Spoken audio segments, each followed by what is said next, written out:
बस ही भूखा चला गया। मैंने उसको आवाज भी दी, लेकिन उसने सुना ही नहीं, कोई जवाब भी नहीं दिया। क्या हुआ? कुछ खफा है क्या?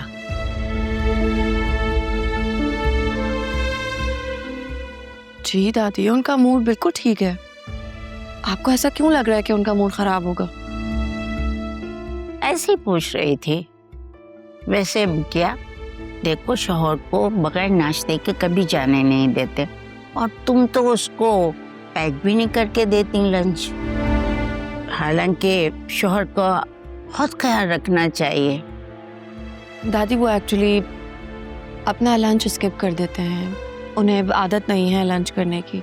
अगर ज़्यादा भूख लगती है तो सैलेड या फिर बारबेक्यू में कुछ ऑर्डर कर लेते हैं। लो भला ये क्या बात हुई? रोटी के बगैर किसी का पेट भरता है क्या?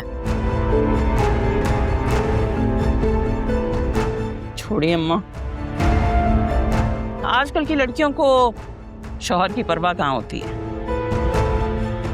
एक हम थे, हर वक्त शौहर के आगे पीछे घूमते थे, फिर भी शौहर के नखरे खत्म नहीं होते थे। और एक आजकल की लड़कियां कुछ ना करके भी छोटी उंगली पर नचाती हैं शौहरों को। तौबा है। बस कर दो। मैंने हयात से ज्यादा जन मुरीद किसी को भी नहीं देखा।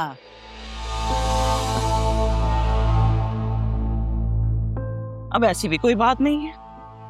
आप सब तो हमेशा से अमेरिका शिफ्ट हो गए थे, अब यहाँ हयात के पास था ही कौन मेरे अलावा। मेरी भी बात ना मानते तो और किसकी मानते वो। बस मेरा मुंह ना खुलवा तो बेहतर है। आप दोनों कंटिन्यू रखें, मुझे ऑफिस के लिए लेट हो रहा है, मैं निकलती। अल्लाह हाफिज। अल्लाह हाफिज बेटा, अल्लाह हाफिज।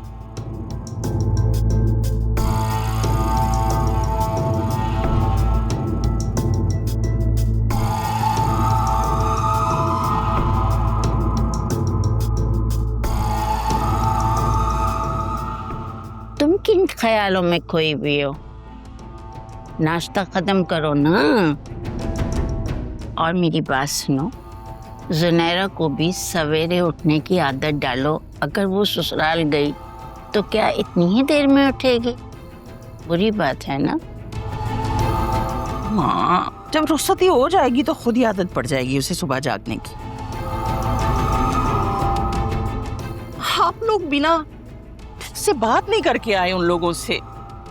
मेरी तो समझ में नहीं आता, उस चालाक लोमड़ी अनीता के दिमाग में पता नहीं क्या खिचड़ी पक रही है। तुम्हारी इद्दत खत्म होने वाली है।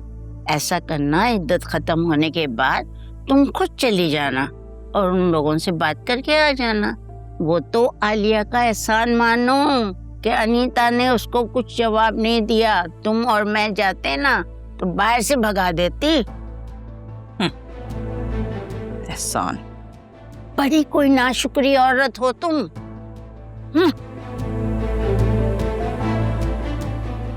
खुद ही अकेले बैठ के नाश्ता करो। क्या मुसीबत है। जाते जाते कोई ना कोई कमेंट पास करना जरूरी होता है इनका।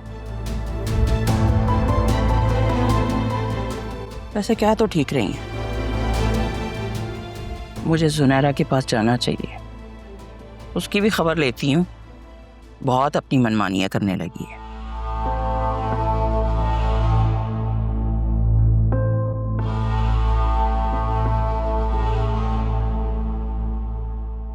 जुनैरा उठो, सुबह हो गई है। अम्मा, मेरा बेटा मेरी मर्जी। ओफ, काश कि मुझे उस वक्त अकल आ जाती। मैं भी इसी तरह से बात करती तो कितना अच्छा होता।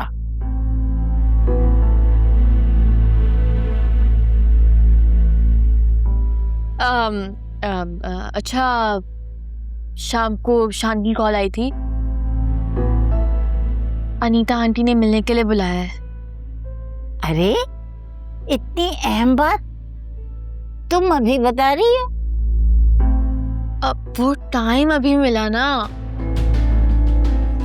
भाई वो क्यों मिलना चाहती है तुमसे? अकेले में क्या बात करनी है उसने तुमसे? ये क्या कम है कि वहां से बातचीत शुरू हो गई है?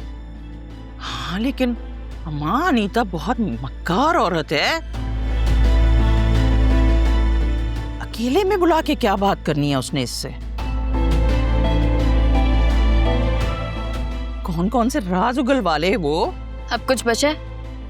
सब चीजें तो उनको बता दी हैं। और शान कह रहे थे कि उनका गुस्सा काफी ठंडा हो गया है।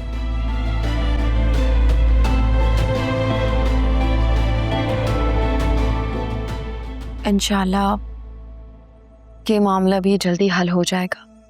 आमीन। हाँ ठीक है लेकिन मैं साथ जाऊंगी तुम्हारे। बस कुछ ही दिन बाकी रह गए मेरी इद्दत खत्म होने में।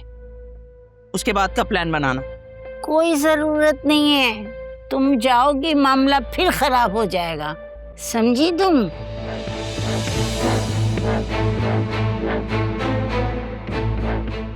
हाँ, और उन्होंने सिर्फ मुझे बुलाया है। हाँ तो फिर जाओ ना, मुझे बता ही क्यों रही हो? अस्सलाम वालेकुम। वालेकुम अस्सलाम। वालेकुम सलाम बेटा, आओ आओ खाना खाओ। नहीं दादी, मुझे भूख नहीं है, मैंने लंच थोड़ा लेट किया था। ऐसा भी क्या खा लिया जो हमारे साथ बैठ के खाने में मजा नहीं आ रहा? चिकन पास्ता खाया था दादी।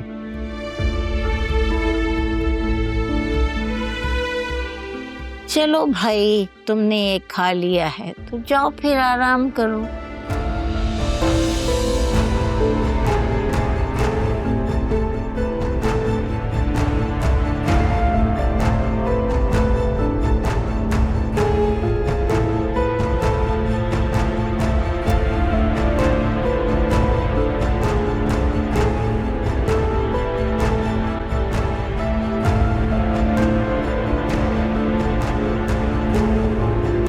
जितना आप अपने बेटे के मुस्तकबिल के लिए परेशान हैं, उससे कई ज्यादा नौशीन आंटी अपनी बेटी के लिए परेशान है।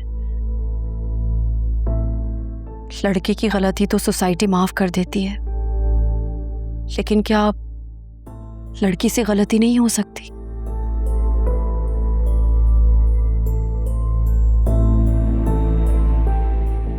हमारी जुनेरा से भी गलती हुई है और उसे उसकी सजा के लिए बहुत बड़ी कीमत चुकानी पड़ी है। ऑनलाइन निकाह हुआ, उसके बाद उमैर एक्सीडेंट में मारा गया। वो दुल्हन बनने से पहले ही बेवा हो गई।